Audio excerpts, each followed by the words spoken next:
Welcome to Praveen Patil, College of Diploma Engineering and Technology.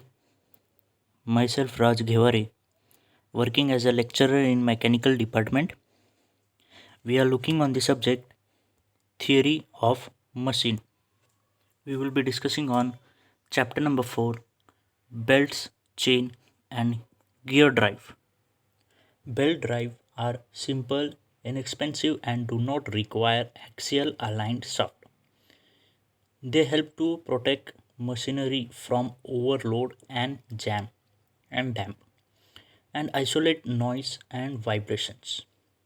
They are not require lubrication and minimum maintenance. It absorbs the stock. So a belt or a rope are used to transmit power from one shaft to the another by means of pulley which rotates at the same speed or at different speed. The amount of power transmitted depends on the following factors: velocity of the belt, tension under which the belt is placed on the pulley, the arc of contact between the belt and the smaller pulley, the condition under which the belt is used. Regarding gear drive, so in this mechanism consists of tooth wheel that engages and transmit rotary motion, usually transformation, angular velocity and torque. Now let's see the types of drive. They are belt, chain, rope and gear drive. So in this we will be looking at the first, that is various types of belt. So here we are able to see from the figure there are various types of belt such as flat belt, V belt and circular belt. Here the flat belt is mostly used in the factories and workshop where a moderate amount of power is to be transmitted from one pulley to the another, whereas the V belt is mostly used in a factory and workshops where a moderate amount of power is to be transmitted. Coming towards the circular belt, so it is mostly used in a factory and workshop where a greater amount of power is to be transmitted from one pulley to the another when two pulleys are more than 8 meters apart. So let's see about the material used for belts. The material such as the first, that is of leather belts. The most important material for this belt is leather. The best leather belts are made from 1.2 meter to 1.5 meter long strip cutted from either side of the backbone of top grade steer heads. The fiber on the hair side are perpendicular to the surface, while those on the flesh side are interwoven and parallel to the surfaces. So here there are the two types of the singular layer belt and a double layer belt. So we are able to see, and we can also see the direction of motion.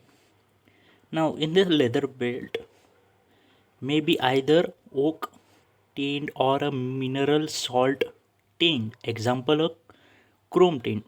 In order to increase the thickness of belt, the strip are cemented together.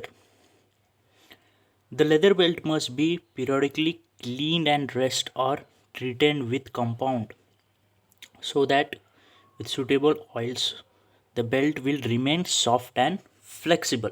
This is the second material, that is cotton or a fabric belt. So here the belt are woven along into a strip of a desired width and thicknesses. Since a cotton belt requires light attention, therefore this belt are mostly used in farm machineries belt conveyors. Coming towards the rubber belt, so rubber belt are very flexible but are quickly destroyed if allowed to come into contact with heat, oil or grease. Whereas about the fourth type of belt, it is similar to the rubber belt, except that the gum is used in place of rubber. This belt are acid proof and waterproof. Now regarding this, it should not be this type of belt, it should not be at a temperature above 40 degree, because at this temperature this belt begins to soften up and become sticky. The strength of this belt is 25% higher than the of the rubber belt. Now coming towards the types of flat belt. The first one is of open belt.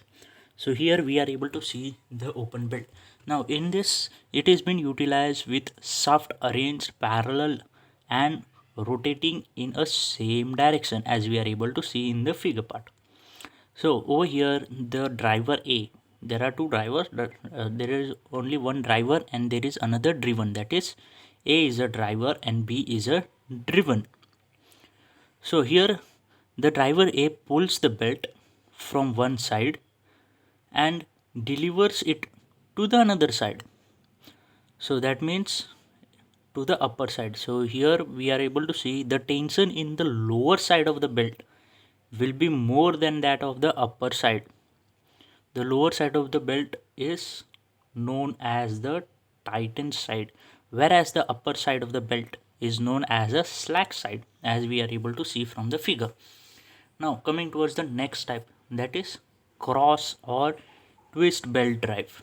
So here we are able to see from the figure itself the belt are crossing up. Now in this the shaft are arranged parallel and rotates in opposite direction. So in this case the driver pulley the belt from one side, that is from this R and Q. One side, see I will just show you the R and Q point. This is the R point, this is the Q point. Now here the driver pulls the belt from one side, that is from R to Q, and delivers it to the another side, that is from this L to this M. Then the tension in the belt RQ will be more than that of the belt towards R to M. So belt R to Q is known as the tightened side, whereas the L to M is known as the slack side of the cross belt. Now let's see about the next, that is compounding belt drive. Here we are able to see from the figure, as in the name itself, compounding belt drive. So I will just show you the shafts. Now in this part, this is the first shaft. There are total 3 shafts present. This is the second one and this is the third type of shaft which is located over here. So here there is a load transmission taking place. How the transmission of power taking place is, so in this type of driver is used when power is transmitted from one shaft to the another through a number of pulleys, as the distance between the input and the output shaft is very larger. So we can able to see, I will just indicate the parts. So here this one will act as a driver, this one will act as a driver. So this is the intermediate pulley, this is the intermediate pulley, this whole will act as a intermediate pulley, whereas the last part which we are able to see located over here, this one will act as a driven shaft. So here the rotation will be, so if this first one driven pulley is rotated in this direction, so here the intermediate pulley, here the intermediate pulley which is located over here, this will also rotate in the same direction. That means we can say that this is, if this is rotating in clockwise direction, so this second and the third will also rotate in clockwise direction. Now when it is transmitting power to the fourth one, that is towards the driven, so this driven will be rotating in the clockwise direction itself, so it will rotate in this direction. So this is all about the rotation and the power transmission of the compound belt drive. So in the next part of the video we will be discussing on determination of angle of contact. So here we will be determining the angle of contact for a leap. Now in the another part of the video we will be also looking for the cross belt drive, the angle of contact. So we will stop here. Thank you.